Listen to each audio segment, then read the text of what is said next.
اس کی تو کیفیت یہ ہے کہ وَيَدْعُ الْإِنسَانُ بِالشَّرِّ دُعَاءَهُ بِالْخَيْرِ وَكَانَ الْإِنسَانُ عَجُولًا۔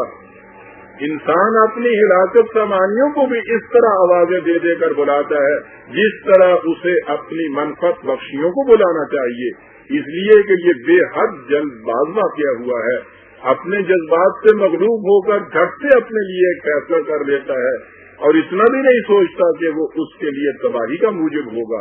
یہی وجہ ہے کہ وہ حق اور باطل میں تمیز کے لیے وحی کی رہنمائی کا محتاج ہے۔ اگر یہ تمیز اس کے اندر موجود ہوتی تو اس کے لیے وحی کے سلسلہ رشد و ہدایت کی ضرورت ہی نہ پڑتی۔ انسان دنیا میں سادہ لو لے کر آتا ہے، اس کے بعد وہ جس قسم کے ماحول میں پرورش پاتا ہے اس سے اس کی سیرت مرتب ہوتی چلی جاتی ہے۔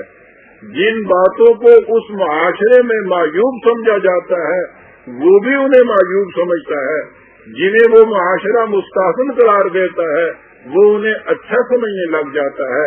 معاشرہ کے یہی اثرات ہیں جنہیں ضمیر کہہ کر پکارا جاتا ہے۔ علامہ اقبال کے الفاظ میں ضمیر کیا ہے؟ سوسائٹی انٹرنلائزڈ، بڑی اچھی اصطلاح ہے۔ ایک جینی بچہ گوشت سے اسی قدر نفرت کرتا ہے، اس قدر نفرت کرتا ہے کہ اس کے تصور سے اسے متلی ہو جاتی ہے۔ اس کے برعکس ایک مسلمان بچہ ہڈی مزے لے کر چوستا ہے۔ اسی بنا پر قرآن نے کہا کہ کوئی بات محض اس لیے حق یا رائٹ نہیں قرار پا سکتی کہ ایک شخص نہایت دیانتداری سے اسے حق سمجھتا ہے، نہ ہی کوئی شے اس لیے باطل سمجھی جا سکتی ہے کہ ایک شخص اسے غلط سمجھتا ہے۔ انسان از خود مطلق حق اور مطلق باطل، انٹرنسک رائٹ اینڈ رانگ میں تمیز نہیں کر سکتا، اس کے لیے اسے ایک خارجی معیار آبجیکٹو اسٹینڈرڈ کی ضرورت ہے، اور وہ خدا کی وحی ہے جو اب قرآن کے اندر محفوظ ہے۔ قرآن نے اس افسانے کو یوں بے نقاب کیا، لیکن مسلمانوں نے اس مسترد کردہ نظریہ کو پھر سے اٹھایا اور اپنے حریم قلب میں محفوظ رکھ لیا۔ چنانچہ اب ان کے ہاں بھی ضمیر کی آواز کے الفاظ بلا غل و غش بولے جاتے ہیں، اور کوئی نہیں سوچتا کہ اس نظریہ کے مطابق خارج یعنی خدا کی طرف سے وحی کی ضرورت باقی نہیں رہتی۔ حق و باطل کے لیے قول فیصل ضمیر کی آواز نہیں، خدا کی کتاب ہے۔ ضمیر کی آواز ہر انسان کی الگ الگ ہو سکتی ہے، لیکن خدا کی کتاب کا فیصلہ تمام انسانوں کے لیے ایک ہی ہوگا۔ انسانی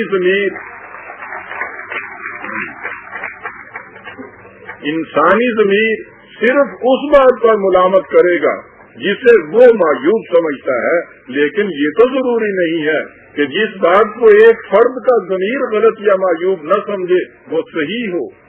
اگر کسی کام کے صحیح ہونے کی سند اس کام کے کرنے والے کی ضمیر کی آواز قرار دی جائے تو دنیا میں کوئی شخص مجرم قرار ہی نہ پائے۔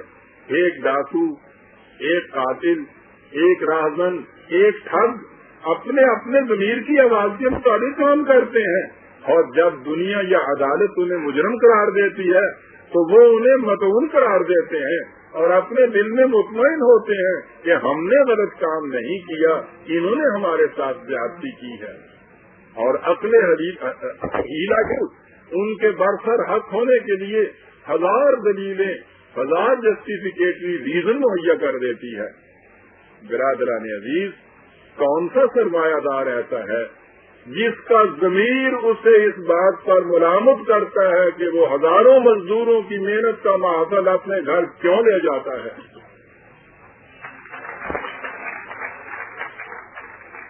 کون سا مرد ایسا ہے جس کا قلب اسے اس پر مطمئن کرتا ہے کہ وہ عورت پر حکومت کیوں کرتا ہے، رفاقت کی زندگی کیوں بسر نہیں کرتا؟